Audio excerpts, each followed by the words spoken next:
So welcome back to another rebuild here on NBA 2K25 Next Gen. In today's video, we are back with what will likely be the final episode of the trade deadline rebuilds that we've been doing over the past week or so. And today it's going to be the new look Chicago Bulls. If there was a term or a word that I could use over the past couple years to describe the Chicago Bulls and their franchise as a whole, it would be mediocrity. They have been in the middle of the pack, really, since the 21-22 campaign.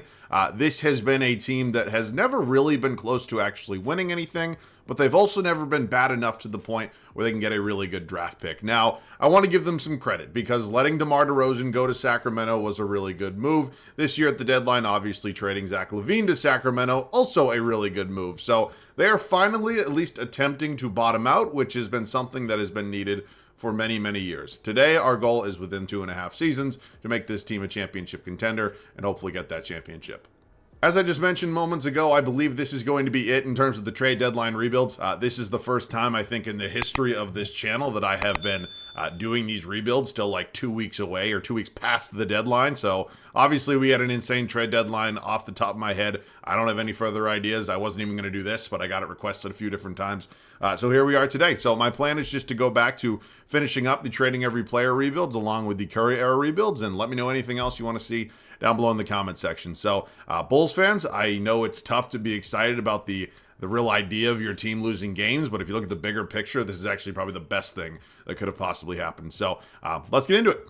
As we kick off this rebuild, we find ourselves in the middle of the 2024-2025 NBA season. We are obviously using start today, as we have been for every other trade deadline rebuild. I know I mentioned that in every single one of these, but some people still don't understand why I use it. I think you all probably should at this point, but it is what it is. All right, we're 22-33, which is not a good record. It is not nearly as bad as I wish we were, but 22-33 is an okay starting point considering the alternative, which is around 40 to 42 wins. Again, in my opinion, the worst possible place to be in all of basketball. And when I say that's the worst possible place to be, I mean that for teams like the Chicago Bulls, like the Atlanta Hawks, teams that aren't super young and going to be competing 4 or 5 years down the line. You know, if you are the San Antonio Spurs or you are one of these teams with a really elite young core, 40 to 42 wins is not a bad place to be. I think sometimes people get that a little bit confused. And yeah, I credit the Chicago Bulls for at least getting this thing going eventually. It took way too long, in my opinion, and I know a lot of Bulls fans share that opinion of mine, and I'm not even a Bulls fan, so it just sucks to see such a once proud franchise being in such a terrible state. So that's really it, and all my thoughts I have on it as of now. We'll discuss this roster a little bit more. I think there was maybe 1 or 2 more moves I would have liked to have seen them do at the deadline, but you know, you kind of just get stuck with what you're stuck with, right? I mean, they kind of got themselves in this position, and now it's their job to dig themselves out of this hole. So let's go ahead and talk about this new looks Bulls roster. It is the first time in a long time that neither DeMar DeRozan nor Zach LaVine has been on this team, and it's going to be interesting to see how this thing shakes out heading into the next 2 to 3 years for him. So let's go over it, talking about the point guard spot. Pretty interesting position right here. There's a decent amount of depth here and certainly some nice quality role players with this team. Josh Giddey's only 22. He obviously was swapped in a 1-for-1 trade with the Oklahoma City Thunder this offseason that landed the Thunder Alex Caruso. And Giddey only being 22 is somewhat still exciting for this team. You know, I think Josh Giddey's ceiling is probably not as high as we maybe once thought it was going to be, but he can still be an impactful player, whether or not he's the future point guard for this team in the next 4 to 5 years. I don't know if that's quite the case, but I like that they got youth in return for an aging Alex Caruso. Not that Caruso's been bad at all for the Thunder, been a really good addition to their team, but just good on the Bulls for that one. All right, you got Lonzo Ball here behind him. I thought Lonzo Ball was going to be moved at the deadline. Obviously, the Chicago Bulls did not like the offers they had for Lonzo, and they ended up extending him. I believe it was roughly 3 years, $30 million. So I don't hate that contract at all. I think Lonzo Ball will do a little bit better with a contending team potentially heading into next season. Because when you look at the contract extension that the Bulls gave him, it's a really movable contract. $10 million in today's NBA annually is almost nothing, right? I think it's a hair above a mid-level exception. So this will be a contract and a player, if can stay healthy, that I think they'll be able to move pretty easily this offseason, which I think, again, will be something that they desperately need to do as he enters his age 28 season next year. Trey Jones is here, also a piece they acquired at the deadline. Now, he's 25 years old, will be hitting free agency this offseason. Not really sure if he is in their long-term plans. He's kind of just the third point guard we have right now. Again, depth at this spot, especially considering Lonzo's injury, injury history is certainly not the worst thing for them in real life. Here in 2K, obviously unrealistic rebuild.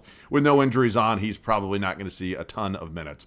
And then finally, Javon Carter, who I don't really know. He's just kind of the fourth guy here. He's a veteran player at a 74 overall. He's certainly, I guess okay enough to be in a 10-man rotation, but with the guys that are ahead of him, I just don't really see that becoming a reality in today's video, at least especially for year one.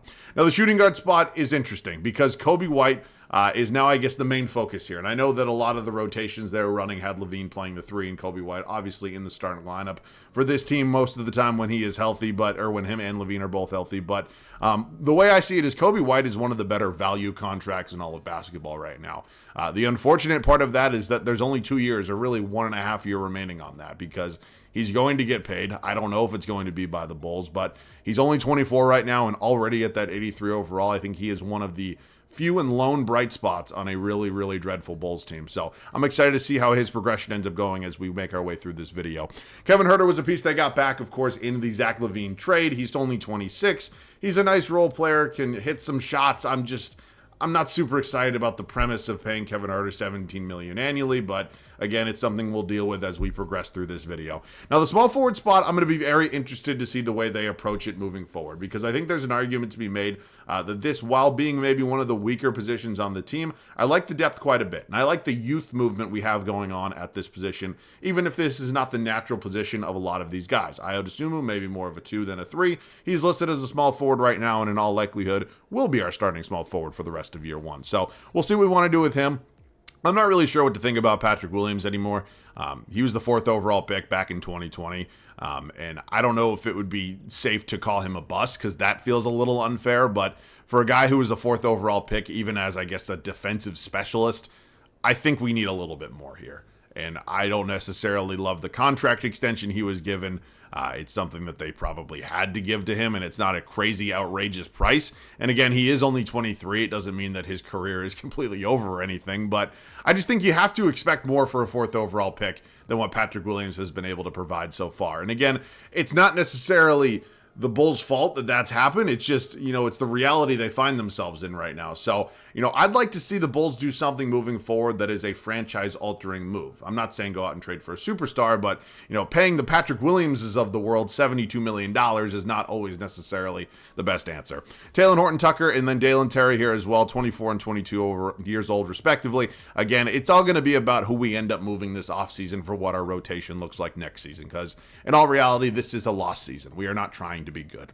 All right, the power forward spot. Matas Buzelis has been, again, him and Kobe White, one of the only bright spots on this team. He has been really, really solid his rookie season. I understand some of the numbers might not necessarily show that, but I think he is going to be one of the future faces of this franchise, and I'm really excited to see how his development and his progression goes as he makes his way through his NBA career. So I'm really happy that the Bulls drafted him. I think he's going to be a really good fit for a long time.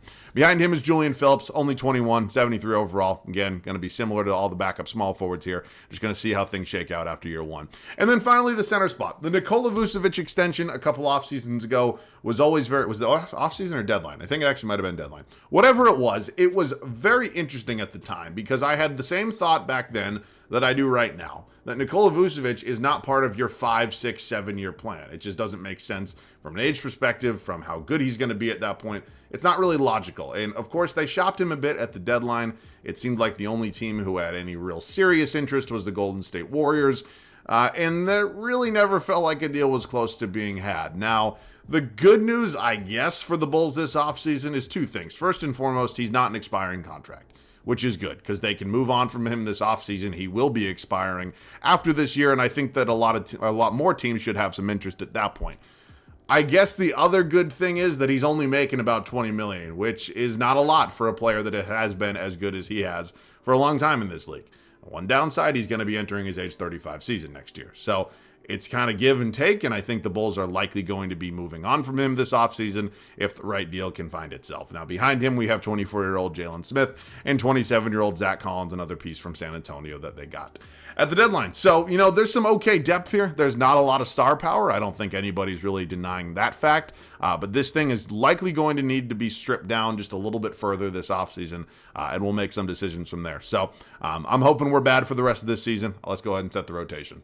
Here's how things ended up looking, or will look, for the rest of year one here in Chicago. As of now, we are 11 games under 500, and I hope it does nothing but get worse, because that is going to be the best case scenario moving forward for this franchise. Starting five, probably not many major surprises. Josh Giddey, Kobe White, Ayo Dosunmu, Matas Buzelis, and then Nikola Vucevic as our starting center. Again, it is definitely not going to look like this as we head into year two, but as we wrap up the rest of year number one, I think this is the way that it is going to work best. The minutes are allocated based on how much potential I think everybody has and how much I want to see them develop.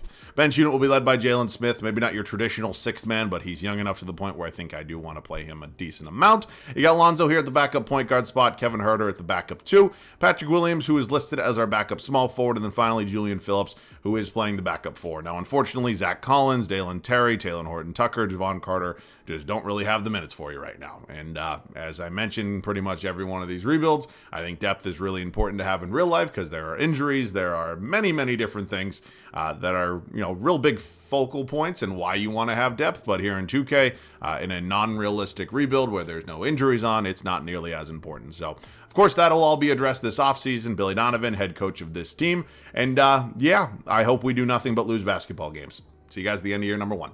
We officially close out year one with a record of 34-48. It's not terrible. It's not great given the situation we were in when we started this video. It's just something we're going to have to deal with as we approach the first draft lottery of this video. Now, Shai Gilgeous-Alexander is your MVP. Looks like he's the front runner right now in real life. Likely going to come down between him and Nikola Jokic. You got Alex Sarr winning Rookie of the Year over there in DC. Naz Reid, your sixth man.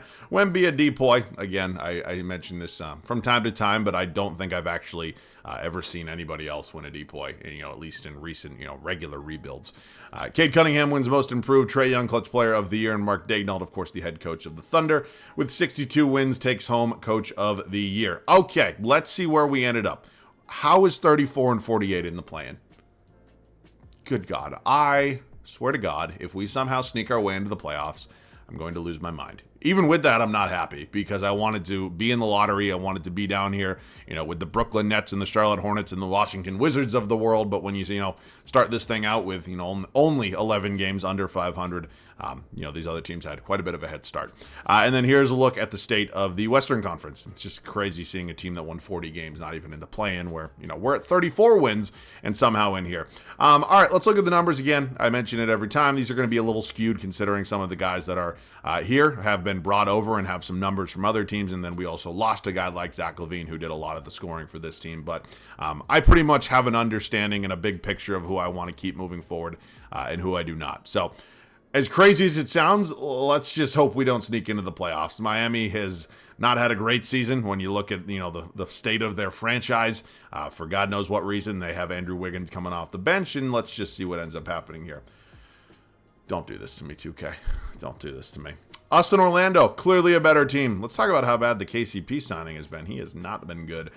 This Magic team obviously has a lot better players than we do, and thank God we lose it and we were in the lottery. It's a little slimmer of hope that we could maybe get lucky and enter the capture the flag sweepstakes, if you will, but I'm not super confident about that. As has happened in many of these rebuilds, Anthony Davis, Kyrie Irving, and the Dallas Mavericks are in the finals. They don't win it, though. That's going to be Karl Anthony Towns, Jalen Brunson, and the New York Knicks getting it done here in year number one. So, as we approach the first offseason, LeBron James retires as he normally does.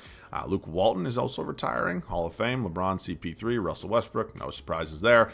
And then obviously this is the biggest moment of the video for us so far. We are projected to have the 7th overall pick, which is actually a little higher than I thought we were going to be, but I will certainly take it. And let's just going to see what ends up happening here. And we hauled 8. Okay. Not the end of the world. Again, 8th overall pick, not my favorite spot to be. You want to bottom the hell out and pretty much end up in the top 3. It kind of is what it is.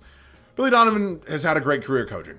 He has. There is no denying that. And I just don't really see him as a long-term option for this team as a coach. I think there are other opportunities that he might want to explore. Teams that can be competitive, whether that is in the NBA or in the NCAA. But I just don't necessarily think he's going to be our guy moving forward in this rebuild. I'd rather just wipe the slate clean, as they are sort of doing with the personnel on this roster. My options are, relatively limited here. There aren't a lot of great, head coaching free agents, if you will. I think jumping out at me immediately is probably going to just be Mike Stauffer, I think this could be one of the videos that we could use him, so sure, welcome to Chicago. All right, we approach the 2025 draft. Now, the number 8 overall pick is certainly not nothing. We also have 21 in round number 2 from the Kings.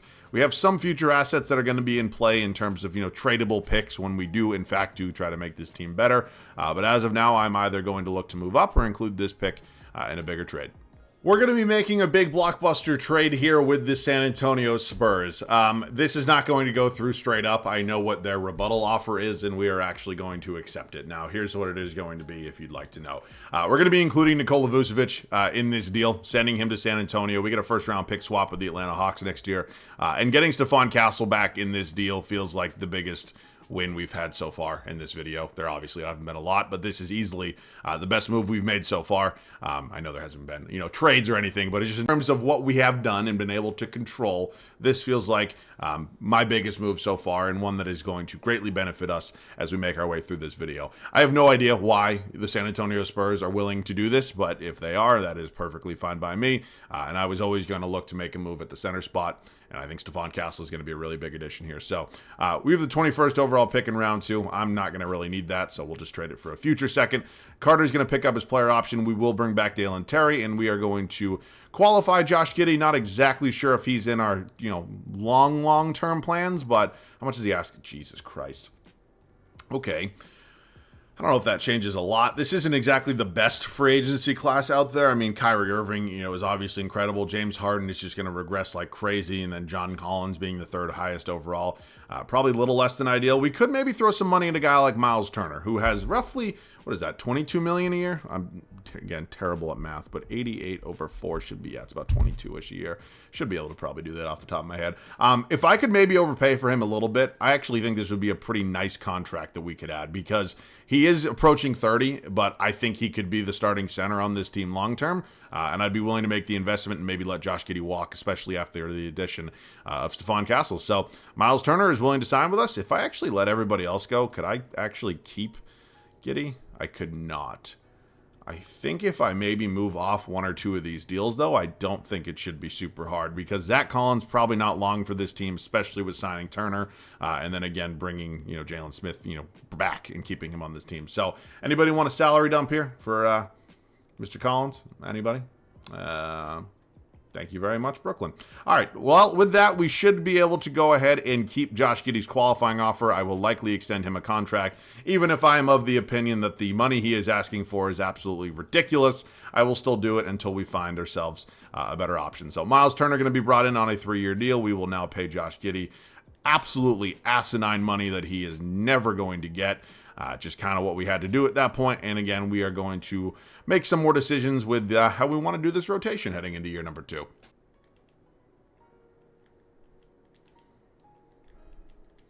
Oh, wow. Okay, that was a hefty price.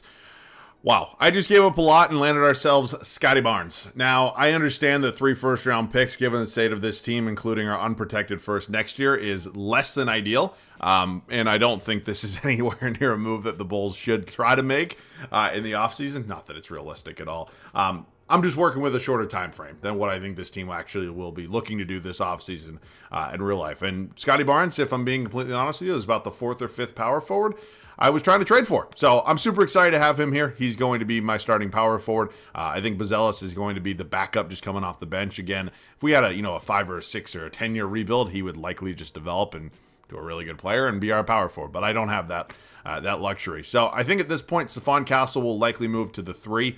I know he is a player that can probably fit many, many different spots, but I want to develop him, again, as much as possible. And I'm really hoping that giving up our first-round pick next year will not come back and bite me in the ass. So we may move on from some other names right now, just given that we traded a lot of depth right there. So if like Dalen Terry and Julian Phillips could get me some sort of backup shooting guard, I think that'd be pretty cool. Or center. Doesn't really matter. Either or. So let's look at my options here. Shooting guard or center is really my preferred right now. And, well, not great options whatsoever. How about if I include a second-round pick? Anything better? No, probably not. Oh, boy. Oh, boy. Zeke Naji, actually, I could live with. We're going to get Jacques Londale, Martin. All right, I'm going to go ahead and take Zeke Naji. I understand the overall may be a little bit lower, but also reloading on a first-round draft pick is never going to hurt me. We're good here at power forward. probably good enough at small forward. Likely just go ahead and sign some sort of shooting guard here. Oh, Quentin Grimes chilling in free agency. Throw a little money at Quentin Grimes. We have a mid-level exception. Why not? All right, and then I think it makes logical sense to move on from Javon Carter as well. What in the world? Thank you very much, Memphis. Okay, well, I don't necessarily think this team is going to be elite, or I don't think we're going to be contending for a championship, but I think we're 1 or 2 moves away from getting to that point. And again, this is not the recommendation I'm making for the Bulls this offseason. I don't think they should be pushing all in and competing, but in the shorter, more unrealistic window we have here, I like the moves we made quite a bit. I can't fucking speak right now. I'll just see you guys at the start of year 2. Second season here in Chicago, and we have finalized our 10-man rotation moving forward. Now, again, probably not going to be contending this season, and I still certainly am a little nervous about the fact that we will not have our unprotected first-round pick this year. That is now in the hands of the Toronto Raptors. But you know what? I think we've set ourselves up for some really good success in year 3. But that's not me saying we're not going to be okay this year, because I think this is a playoff team. Hell, last year we were almost a playoff team. Josh Giddey, Kobe White, Stephon Castle, Scotty Barnes, Miles Turner, your 1 through 5. Bench unit will be led by Quentin Grimes, Matas Buzelis, Ayo Dosunmu, Lonzo Ball, and Zig Naji. So here is to hoping and praying, I guess. And of course, Mike Stauffer brought in as well as legitimately a perfect head coach. So I'll see you guys at the end of year number 2. Whenever these situations happen, I like to just take it head on. I don't like to sugarcoat things. I was wrong. We sucked. We were worse than last year, 33-49. It's only 1 game worse, but considering the offseason we had expectations to be a lot better, and we were not, and I was wrong. And of course, I'm now going to have to pay the price of not having my first-round pick this year. So it is what it is. We take risks, we make moves, and we'll reassess as we head into the final offseason. SGA wins another MVP. Cooper Flagg is in New Orleans. He's your Rookie of the Year. You got Clint Capella now in Dallas. How many big men do you need? Wemby wins another Depoy. Charles Bassey wins Most Improved. Steph Curry, Clutch Player of the Year. And Tibbs, head coach of New York Knicks, is your Coach of the Year. Okay, well, it was not good. And it's sad. It's embarrassing. It's the situation that I put us in, and it's the reality that I now have to deal with. So my goal is to get us not exactly from worst to first in one offseason, because we're not the worst, but we're pretty damn close. And again, our first round pick probably going to be in the number 6, 7 area like that. And it's on me. It really is. Here are the numbers across the board. Yeah, I think this kind of stems with the number. The biggest problem here is that we don't really have a true elite number 1 scoring option. And I think this is something we can obviously address pretty easily, and I'm not going to sit here and tell you that anybody played really, really poorly from what I expected them to. I mean, maybe I expect Sky to put up, 20-plus points a game, especially considering what the rest of this team looks like, but we'll address it this offseason. We truly will. So my apologies. It's only going to make my job a little bit harder, but we'll get there. I'm confident. Rematch of last year's finals with Dallas and New York, and New York wins another one, and Karl Anthony Towns another finals MVP. This game really loves the Knicks.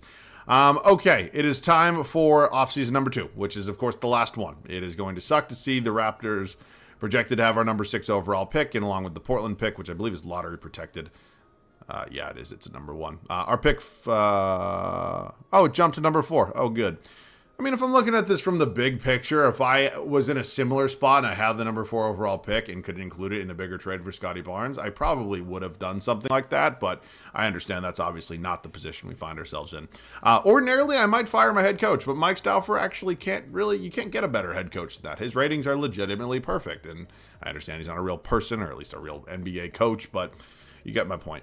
Okay, do we have any other picks this year? We do. It's at number 19. That's from the Zeke Naji trade. And I'll draft somebody, whether or not they're included in a bigger trade package at some point, or maybe they're at the bottom of this rotation. It's certainly still to be determined, but why not? Kareem Lopez, sure. Welcome to the team. I don't know if he'll play or not. He's going to come in at a 73 overall. Castle, Buzelis, both going to be brought back. Qualifying offers, we have none. I know Kobe White is a free agent. That is obviously a big priority for me. Same here with Ayo Dosunmu. And then again, we're going to get into some bigger trades right about now. So I'll see you guys with whatever those moves are.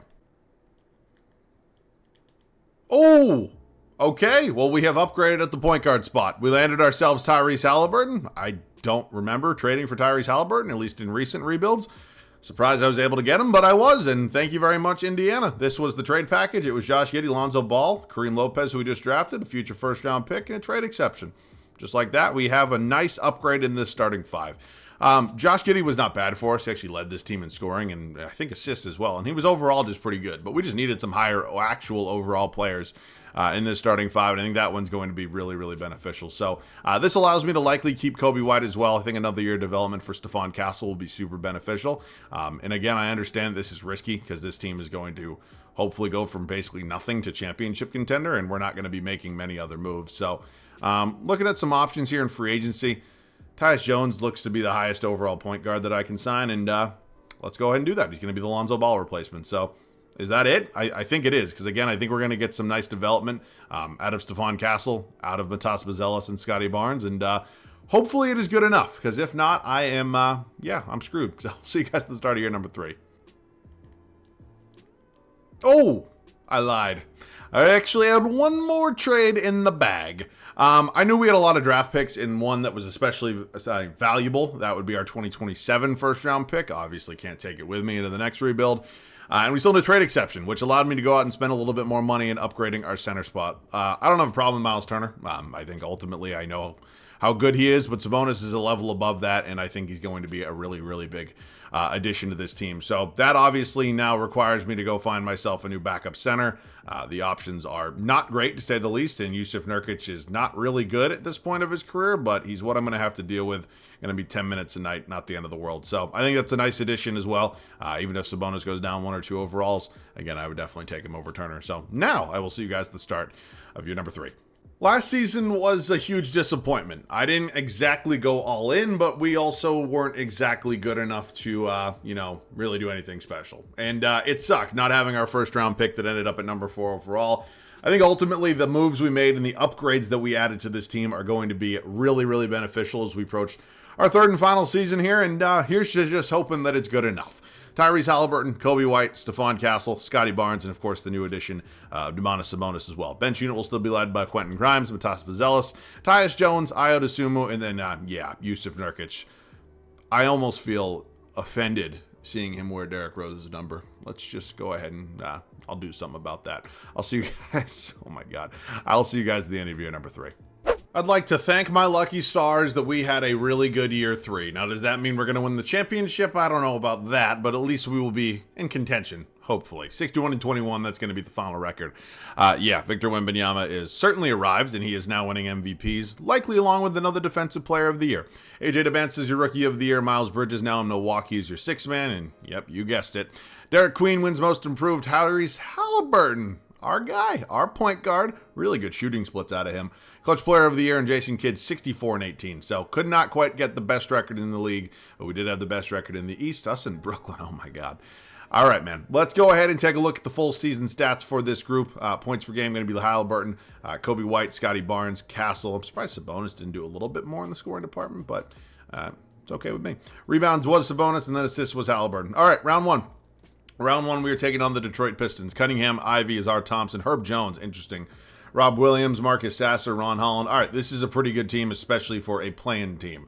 Let's see what happens here in the first round of the Eastern Conference playoffs. We are currently up 3-2, and we do win the series in 6. Now moving on to the Indiana Pacers here. We obviously traded Josh Giddey over there, and in return, we got ourselves Tyrese Halliburton, and they are still here. They're still in the mix in the East, and I'd like to just go out and prove that we are the better team, undoubtedly. Up 2-1 at this point. They tied at 2-2. We go down 3-2. Force Game 7, do win Game 7. All right, and who the hell did Brooklyn add? Okay. I'm not going to sit here and tell you they're bad. I just don't really think that they're better than us or really anything close. But we've also had 2 close series in the past. So who am I to tell the other team in the East Finals that they suck? And that's the shortest series we've played so far. We are now taking on Shai Gilgeous-Alexander in the Oklahoma City Thunder here in the NBA Finals. You guys have heard this speech a million times. Where is Jalen Williams? What? Where's Jalen Williams? How? Okay, I mean, I'll take it. It helps me, but I don't know why he's not. I don't think I've ever seen Jalen Williams with another team besides the Thunder in these videos. Oh. Sorry, I forgot. Son of a bitch. Scotty Barnes, your finals MVP. My apologies, I forgot the gameplay. I just was simming and thinking about Jalen Williams.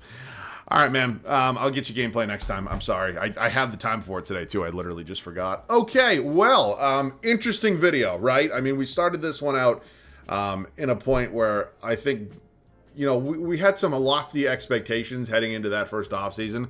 And while I thought we did have a really successful offseason, it just didn't really end up fitting well in the first season, and of course ended up being a really drastic failure, and of course hurting myself by losing the number 4 overall pick. But offseason number 2 is where everything really kind of ramped up. Of course, adding Halliburton, adding Sabonis, really just improving this team from top to bottom. So ended up with a championship. You know, it's not something the Bulls are likely going to be getting in the next 2.5 years, but you know what? Here in an alternate world, in an alternate reality, it is that easy, that fast. All right, man. That's probably going to conclude the deadline rebuilds. I don't think there's anything else that, you know, I can think of anyways. If there's anything I really missed that you really want to see, let me know down below in the comment section. And if enough people want to see it, I will do it. So along with that, any other video ideas, please, I'm begging. All right, man. That's going to do it for me. As always, thanks so much for watching. I love you guys. I'll catch you guys all in the next one.